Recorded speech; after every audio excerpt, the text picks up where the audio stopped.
In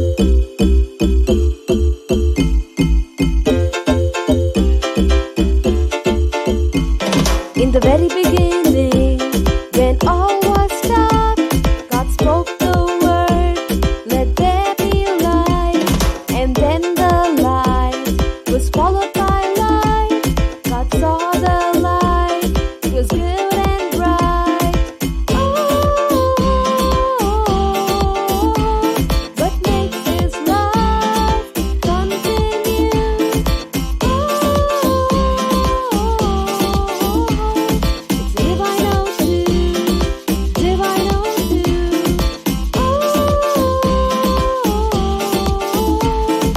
Divine truth, divine truth. It's divine truth. You know it's true.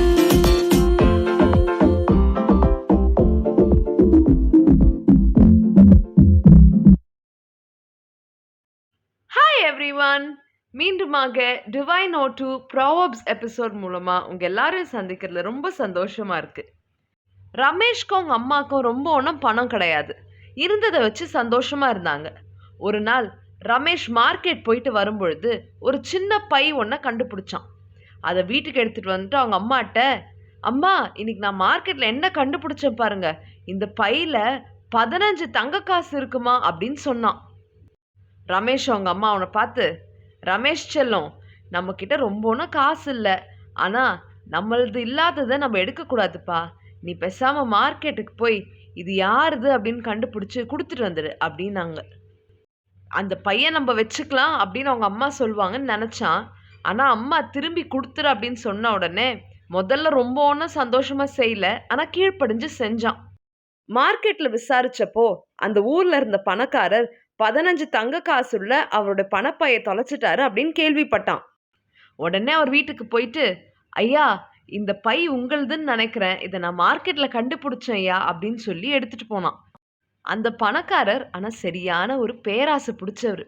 Ramesh கிட்ட இருந்து extra காசு சம்பாதிக்கணும்னு நினச்சிட்டு ரமேஷை பார்த்து, ஆமாம் தம்பி, நான் தான் அங்கே என்னுடைய பணப்பையை தொலைச்சிட்டேன், இங்கே காமி அப்படின்னு சொல்லி அதை வாங்கி ரமேஷை பார்த்து ஒரு முறைச்சாரு. இது என் பை தான், ஆனால் நான் 15 காசு தொலைக்கலையே, நான் 30 காசில் தொலைச்சேன். நீ என்ன நினச்சிட்டு இருக்க, என்கிட்ட 15 காசு திருடிட்டு நல்லவ மாதிரி நடிக்கலான்னு நினைக்கிறியா? நீ என் கூட வா, நான் உன்னை நாட்டாமட்ட கூட்டிட்டு போகிறேன், உன் நிலைமை என்ன ஆகுதுன்னு பார்க்கலாம் அப்படின்னு ஒரே கோவமாக கத்துனாரு. ஒரு பக்கம் ரமேஷ்க்கு ஒரே ஷாக், இவர் பாராட்டுவாருன்னு பார்த்தா நாட்டாமட்ட இழுத்துட்டு போகிறாரு. இன்னொரு பக்கம் அவங்க அம்மா தானே இதை சொன்னாங்கன்னு அவங்க அம்மா மேலே ஒரே கோவம். நாட்டாம 2 பேர் சொன்ன விஷயத்தையும் கேட்டார். கேட்ட உடனே அவருக்கு உண்மை என்ன அப்படின்றது தெரிஞ்சிருச்சு.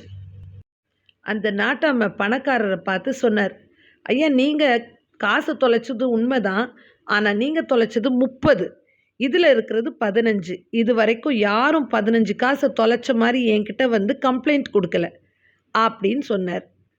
திரும்பி ரமேஷை பார்த்து, தம்பி இதை இது வரைக்கும் யாரும் வந்து கேட்காததுனால இது உன்னுடையது அப்படின்னு சொல்லிட்டு நீ இதை எடுத்துகிட்டு போய் சந்தோஷமாக இருப்பா அப்படின்னு சொல்லிட்டார். இந்த தீர்ப்பை கேட்ட உடனே ரமேஷ்க்கு பயங்கர சந்தோஷம். நன்றி ஐயா அப்படின்னு சொன்னான். ஆனால் அந்த பணக்காரருக்கோ முகம் சுருங்கி போச்சு. வெக்கமும் சோகமும் அவர் முகத்தில் காணப்பட்டுச்சு. தலையை குனிஞ்சிக்கிட்டே வெளியே போயிட்டார்.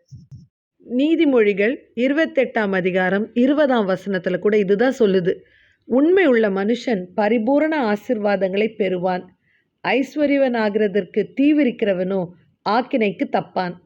உண்மை உள்ள மனுஷன் பரிபூரண ஆசீர்வாதங்களை பெறுவான், ஐஸ்வர்யவன் ஆகிறதற்கு தீவிரிக்கிறவனோ ஆக்கினைக்கு தப்பான். நீதிமொழிகள் 28:20. இந்த பணக்காரர் பொய் சொல்லி அதிகமாக காசு சம்பாதிக்கலான்னு நினச்சாரு. ஆனால் கடைசியில் அவருக்கு இருந்ததும் போயிடுச்சு. ரமேஷ் ஏழை பையனாக இருந்தாலும் உண்மையாக இருந்தான். வேதத்தில் சொல்கிற மாதிரி பரிபூரண ஆசீர்வாதங்களை பெற்றுக்கொண்டான். நாம் கூட இன்றைக்கி எல்லா சூழ்நிலையிலையும் உண்மையாக இருக்கணும் அப்படின்னு தான் ஆண்டவர் எதிர்பார்க்கிறாரு. உண்மையாக இருக்கும்பொழுது பரிபூரண ஆசீர்வாதங்களை பெற்றுக்கொள்ளலாம். ஜெபிக்கலாம்.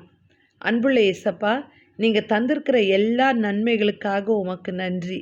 இந்த நாள் நாங்கள் படித்தது போல எல்லா காரியத்திலும் நாங்கள் உண்மை உள்ளவர்களாக இருக்க நீங்கள் எதிர்பார்க்குறீங்க. அப்படியே நாங்களும் ஒவ்வொரு விஷயத்திலும் உண்மையாக இருக்க எங்களுக்கு உதவி செய்யுங்க. உமது வசனம் சொல்கிறபடி அப்பொழுது நாங்கள் பரிபூரண ஆசீர்வாதத்தை பெற்றுக்கொள்ளுவோம். இயேசுவின் நாமத்தில் ஜெபிக்கிறோம் பிதாவே, ஆமென்.